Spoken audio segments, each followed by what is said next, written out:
Hi guys, hope you're doing well. Thought I'd just do a quick video to give you a quick update about the bike. I've now done over 1,000 miles on it, and it is like I've bought a new bike since I've had the remap done. I know I keep harping on about it, but it really is incredible. I did over 200 miles on it yesterday, went down to London and back, and it was lovely. Just spent about an hour cleaning the exhaust headers, because I like to keep them looking nice. It's starting to go like a copper colour underneath, which I think looks quite cool actually.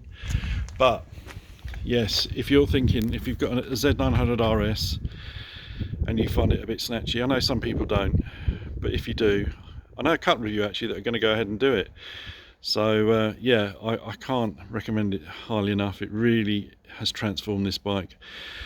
Anyway guys, let me go into the secret slap and tickle garden, because I need to talk to you about a complaint I've had.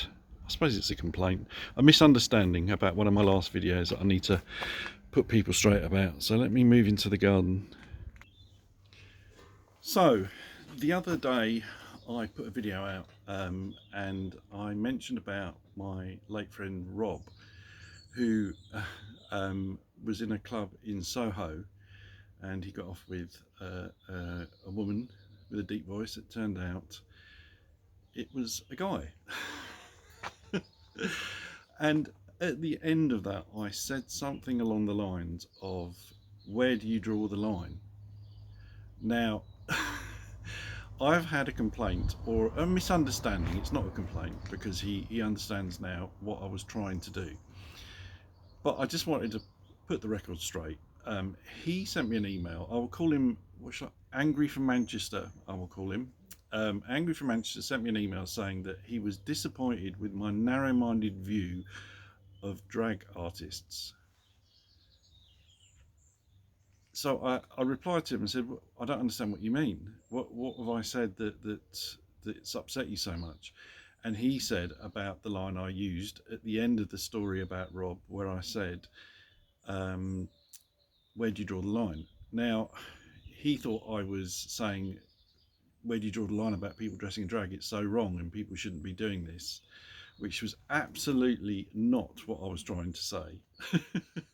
I have no problem if anyone wants to dress in drag. That's down to them. I have no issue with it whatsoever. What I was trying to say, and I was trying to be funny, and it didn't come. I didn't say it right. What I was trying to say is that if you're in a nightclub or if you're in a pub and you get off with someone, and then you find out halfway through the process that it's actually a guy, do you say, oh well, I've started so I'll finish? Or do you stop there and then? That's what I was trying to say. I guess most people would stop there and then, but you never know if you put in the work. Anyway, yes, so I just wanted to clear that up. I have nothing against people dressing in drag. In fact, I have done it once.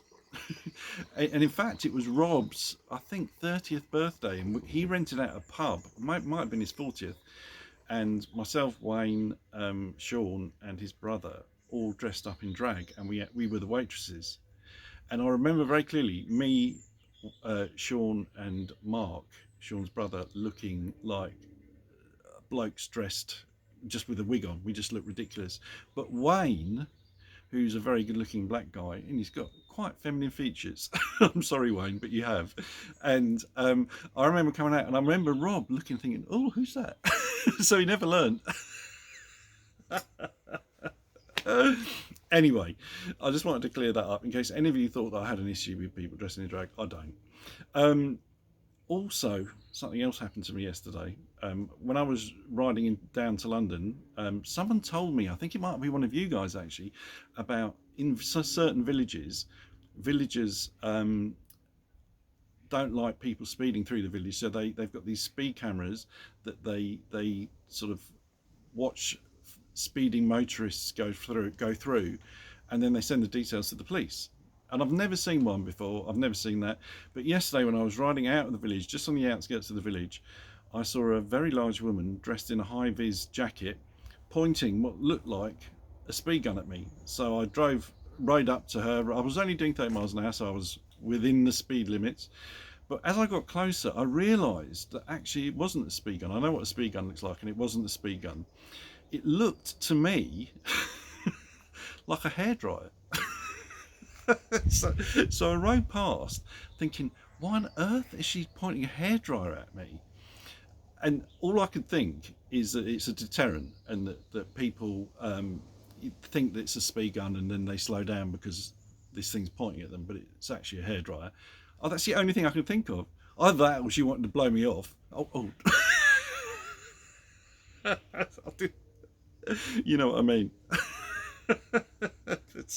Anyway, it was very strange. I almost stopped and went back and said to her, why have you got that hairdryer pointing at me? You can't even see my hair.